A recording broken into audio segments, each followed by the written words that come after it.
24 घंटे 24 रिपोर्टर का वक्त हो गया है। देश की हर एक बड़ी खबर आपके सामने होगी। उबैदुर रहमान दिखाएंगे संभल के शिव मंदिर में कैसे हुआ हनुमान चालीसा का पाठ। अंकित गुप्ता बताएंगे लोकसभा में पेश हुए एक देश एक चुनाव वाले बिल के विरोध में विपक्ष ने क्या तर्क दिया है। इसके बाद जैनेंद्र जो हमें समझाएंगे प्रियंका गांधी के उस बैग के मायने जिसके सहारे बांग्लादेशी हिंदुओं की आवाज उठाई गई है। और फिर विशाल पांडे जो हमें बताएंगे कनाडा की ट्रूडो सरकार पर कैसे गहरा गया है संकट। तो चलिए शुरू करते हैं 24 घंटे 24 रिपोर्टर आज की सबसे बड़ी खबर के साथ। संभल के शिव मंदिर में हुआ हनुमान चालीसा का पाठ। बड़ी संख्या में पहुंचे भक्त, पुलिस बल है तैनात। 14 दिसंबर को पुलिस और प्रशासन ने जो शिव मंदिर खुलवाया था वहां दिन में सुंदर पाठ का आयोजन हुआ और शाम के वक्त महाआरती हुई।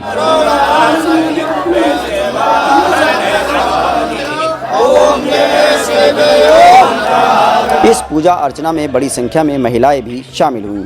बजरंग बली की पूजा करके गर्भ व्रत खोलेंगे। हमारे इस शहर में मंदिर निकला है, हमें बहुत खुशी हो रही है। सुरक्षा के लिहाज से मंदिर के अंदर और बाहर 7 नए सीसीटीवी कैमरे भी लगवाए गए हैं, जिससे मंदिर में पहुंचने वालों पर नजर रखी जा रही है। एक कैमरा कुएं के सामने वाली दीवार पर तो एक कैमरा मंदिर के दूसरी तरफ भी लगाया गया है। आज 46 साल बाद इस शिव मंदिर में हनुमान चालीसा का पाठ किया गया। लोगों ने कहा कि अब हर मंगलवार को इसी तरह हनुमान चालीसा का पाठ किया जाएगा।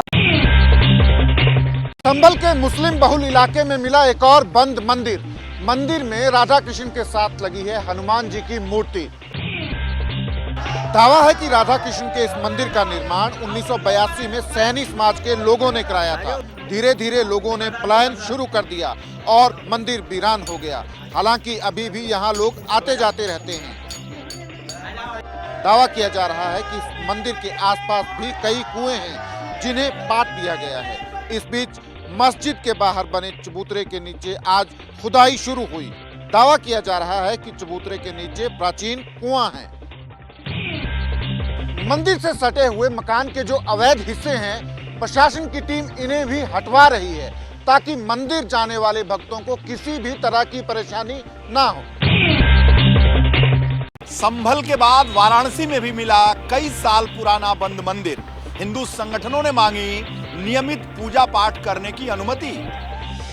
मदनपुरा इलाके में मुस्लिम आबादी के बीच जिस प्राचीन मंदिर के मिलने का दावा किया जा रहा है वो पिछले 40 साल से बंद बताई जा रही है। इस खबर पर नेताओं की भी नजर है। कहीं पर भी मंदिर है तो वो तो पूजा का स्थान है, और जहाँ कहीं पर भी इस प्रकार से दबा छिपा करके रखा है, अगर मंदिर खुलते हैं तो उसका स्वागत है। दूसरी तरफ मोहम्मद शाहबुद्दीन नाम के शख्स का दावा है कि ये जमीन उनके पूर्वजों की है, जिस पर पिछले 100 साल से उनके परिवार का मालिकाना हक है। ये 100 के पार है, 106 साल, 106 साल बल्कि ज्यादा ही है। आज सुबह से ही मदनपुरा इलाके में हलचल रही। भारी पुलिस बल तैनात रहा और शांति बनाए रखने की अपील की गई। काशी में इससे पहले ज्ञानवापी को लेकर भी खूब बवाल हुआ था। हालांकि मामला अभी कोर्ट में चल रहा है।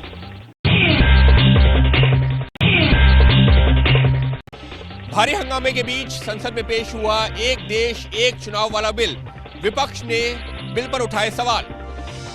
बिल को पेश करते हुए कानून मंत्री ने तर्क दिया कि इस फैसले से न सिर्फ पैसे की बचत होगी बल्कि वक्त भी बचेगा और देश का विकास तेज होगा। कि जो 41 साल से मामला पेंडिंग था, किसी ने ध्यान नहीं दिया और नरेंद्र मोदी जी ने ध्यान दिया। वहीं कांग्रेस, टीएमसी, डीएमके समेत कई विपक्षी दलों ने इस बिल का विरोध किया और इसे संविधान के खिलाफ बताया। तर्क दिया कि इस बिल के जरिए राज्यों का अधिकार छीनने की कोशिश की जा रही है। अनकॉन्स्टिट्यूशनल है बिल। हालांकि जेडीयू और टीडीपी जैसे बीजेपी के सहयोगी दल इस फैसले पर सरकार के साथ खड़े हैं। बिल को पेश करने को लेकर हुए मतदान के दौरान भी सत्ता पक्ष ने बहुमत दिखाया। बिल के पक्ष में 269 और विरोध में 198 वोट पड़े। हालांकि वोटिंग के दौरान 2/3 बहुमत न मिलने पर विपक्ष ने बिल के भविष्य पर सवाल उठाए। अब इस बिल को चर्चा के लिए जेपीसी के सामने भेजा जाएगा। जिस दौरान लोकसभा में वन नेशन वन इलेक्शन वाला बिल पेश हुआ, उस दौरान बीजेपी के 20 सांसद गैर हाजिर थे। फिलहाल अब बीजेपी इन 20 सांसदों से जवाब तलब करेगी, क्योंकि एक दिन पहले ही बीजेपी ने सदन में उपस्थिति के लिए व्हिप जारी किया हुआ था। आज दूसरे दिन भर संविधान को लेकर राज्यसभा में हुई चर्चा। गृह मंत्री अमित शाह ने कांग्रेस को याद दिलाया इतिहास। संविधान पर जवाब देने के लिए गृह मंत्री अमित शाह राज्यसभा में खड़े हुए और गिनती करते हुए बताया कि कांग्रेस की सरकारों में कितनी बार संविधान में संशोधन किया गया। 39वां संविधान संशोधन क्या था? इंदिरा गांधी जी के चुनाव को निरस्त कर दिया। संशोधन से प्रधानमंत्री पद की न्यायिक जांच पर भी प्रतिबंध लगा दिया। इस दौरान अमित शाह ने मोदी सरकार में हुए संशोधन भी गिनाए और उन्हें देशहित में बताया। 101वां संशोधन 1 जुलाई 17 को हम जीएसटी को लेकर आए मान्यवर, और इस देश के अर्थतंत्र को रिदम में लाने का। अमित शाह ने आज ईवीएम के मुद्दे पर भी कांग्रेस को घेरा। कहा जब भी चुनाव कांग्रेस हारती है उसे ईवीएम याद आने लगती है। अब प्रियंका गांधी आज फिर नए झोले के साथ दिखाई दी। उनका झोला आज भी वायरल है। इसके अलावा बिहार में प्रशांत किशोर को कैसे लगा दोहरा झटका, देखिए देश की खबर।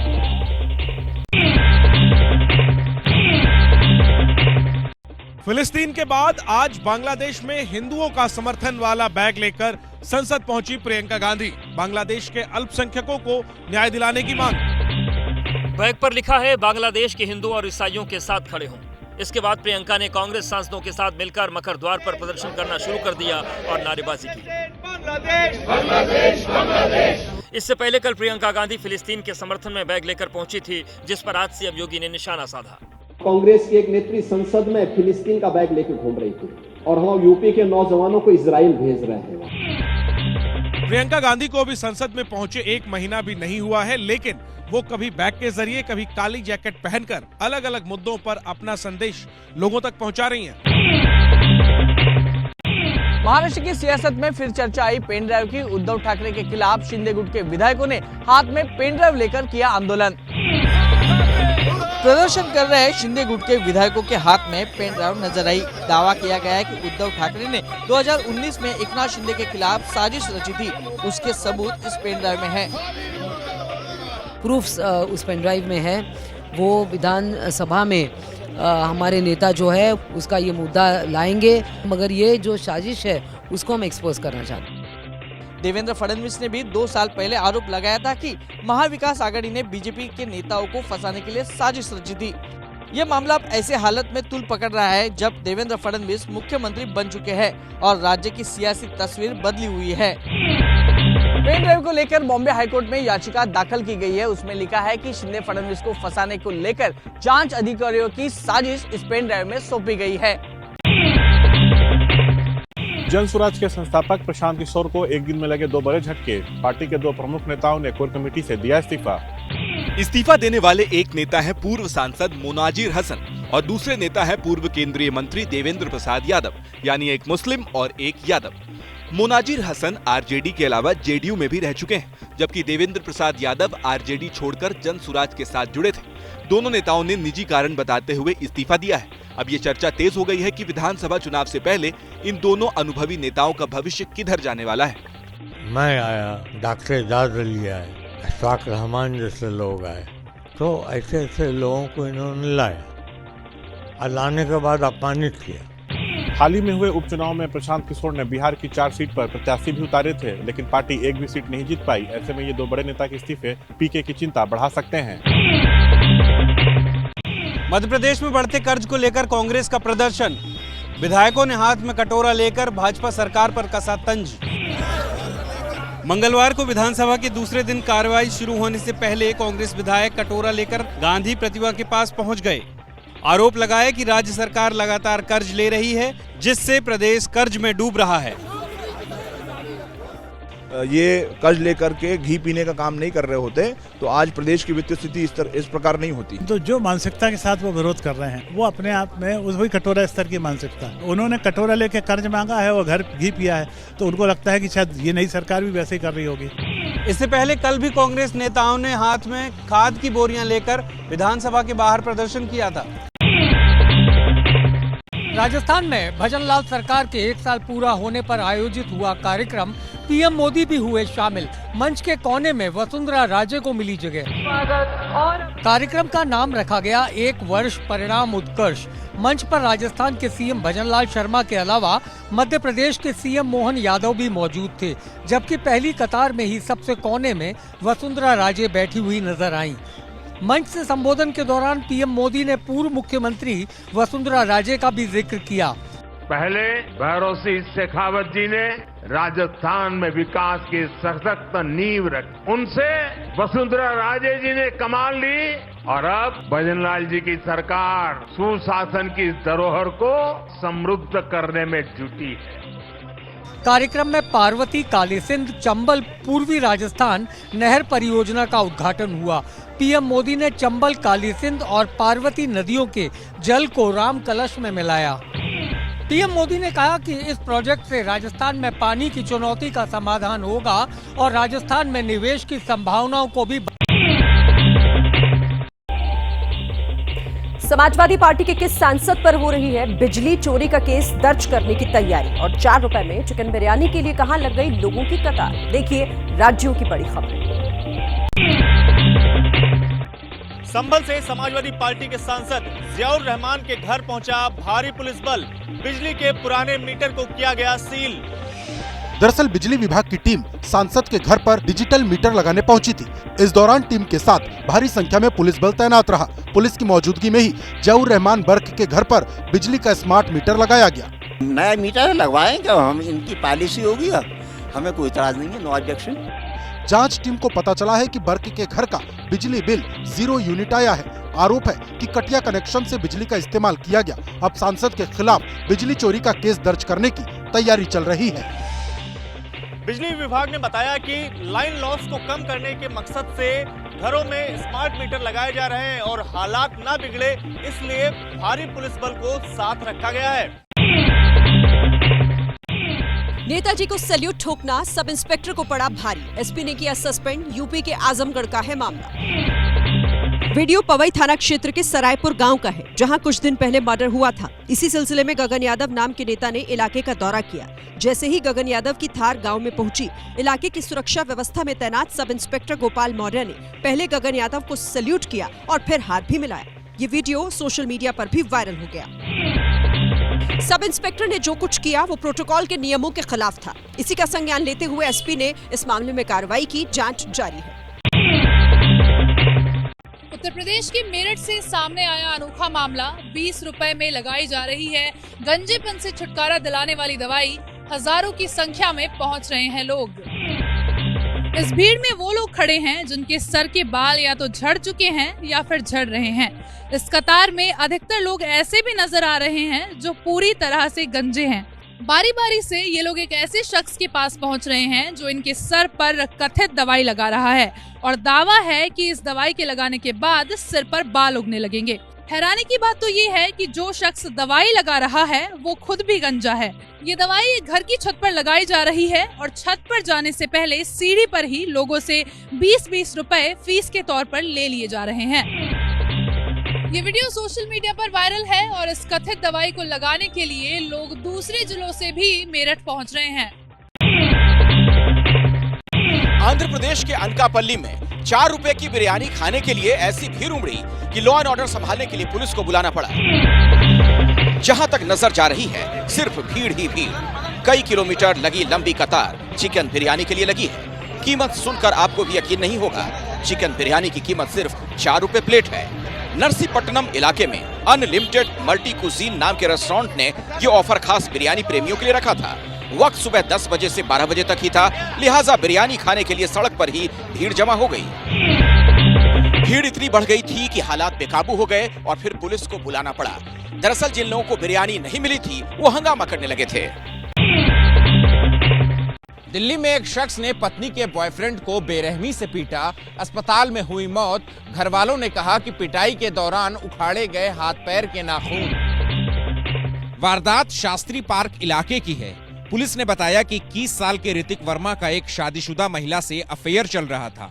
सोमवार की सुबह लगभग 11 बजे वो महिला के साथ कमरे में था, तभी उसका पति वहां पहुंच गया और ऋतिक को इस कदर पीटा कि उसकी जान चली गई। ऋतिक के परिजनों का आरोप है कि अमजद ने उनके बेटे को कपड़े उतारकर पीटा और नाखून भी उखाड़ दिए। फिलहाल पुलिस ने आरोपी अमजद को गिरफ्तार कर लिया है। अवैध संबंध का ये मामला काफी पुराना है। दोनों परिवारों के बीच इस बात को लेकर पहले भी झगड़ा हो चुका था। यूपी के गाजियाबाद में कैफे में गाना बजाने को लेकर भिड़े 2 गुट। आरोपियों में दिल्ली पुलिस का हेड कांस्टेबल भी शामिल। वीडियो शालीमार गार्डन का है, जहां कैफे में गाना बजाने को लेकर 2 गुट में पहले बहस शुरू हुई, फिर दोनों गुट एक दूसरे पर सड़क पर आकर भिड़ गए। झड़प के दौरान गाड़ियों में तोड़फोड़ भी की गई। पुलिस ने जिन 6 आरोपियों को गिरफ्तार किया है, उसमें एक दिल्ली पुलिस का हेड कांस्टेबल भी है। इसके अलावा एक मैकेनिकल इंजीनियर, एक वकील, एक जिम ट्रेनर और एक ऑटो सेल्स मैनेजर को भी गिरफ्तार किया गया है। सोमवार की रात दोनों गुट कैफे में मौजूद थे और मनपसंद गाना बजाने की जिद को लेकर आमने सामने हो गए। बॉलीवुड के मशहूर सिंगर और रैपर बादशाह का गुरुग्राम पुलिस ने किया चालान। रॉन्ग साइड में गाड़ी चलाने का आरोप। गुरुग्राम ट्रैफिक पुलिस ने 15,500 रुपए का चालान किया है। आरोप है कि सिंगर बादशाह अपनी 3 गाड़ियों के काफिले के साथ पंजाबी सिंगर करण औजला के कॉन्सर्ट में आए थे। जिस गाड़ी का चालान हुआ है वो पानीपत के रहने वाले दीपेंद्र माली के नाम पर रजिस्टर्ड है। पुलिस ने सीसीटीवी को भी अपने कब्जे में ले लिया। शेयर बाजार में हाहाकार, 1000 से ज्यादा अंक गिरा सेंसेक्स, निफ्टी भी 330 अंक टूटा। दोपहर 1 बजे तक सेंसेक्स 1000 अंक से ज्यादा गिर गया। निफ्टी में भी गिरावट आई। इस गिरावट के कारण निवेशकों के 5 लाख करोड़ रुपए से ज्यादा डूब गए। दरअसल निवेशक अमेरिकी फेडरल रिजर्व की 18 दिसंबर को होने वाली बैठक से पहले सतर्क हो गए हैं। अनुमान के मुताबिक फेडरल रिजर्व ब्याज की दरों में कटौती कर सकता है। यही वजह है कि निवेशकों ने मार्केट से पैसा खींच लिया। आज ब्लू चिप शेयरों में बड़ी गिरावट देखने को मिली। रिलायंस इंडस्ट्रीज, एयरटेल और HDFC बैंकों को सबसे ज्यादा नुकसान झेलना पड़ा है।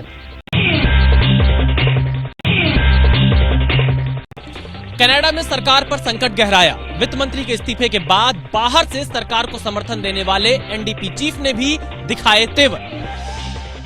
NDP चीफ जगमीत सिंह ने ट्रूडो से कई सवाल किए। उन्होंने ट्रूडो की नीतियों में कई खामियां भी गिनाई।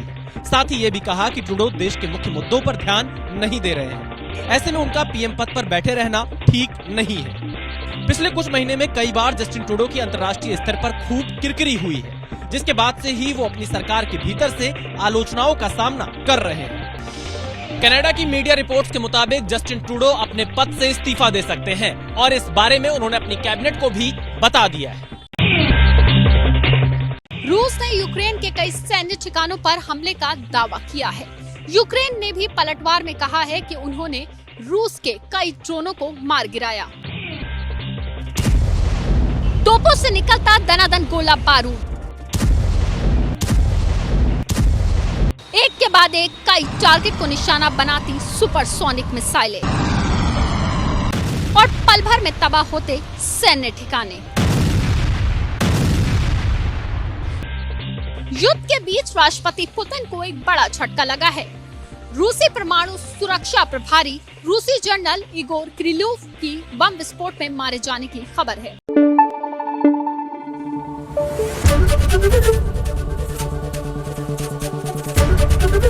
ABP न्यूज आपको रखे आगे।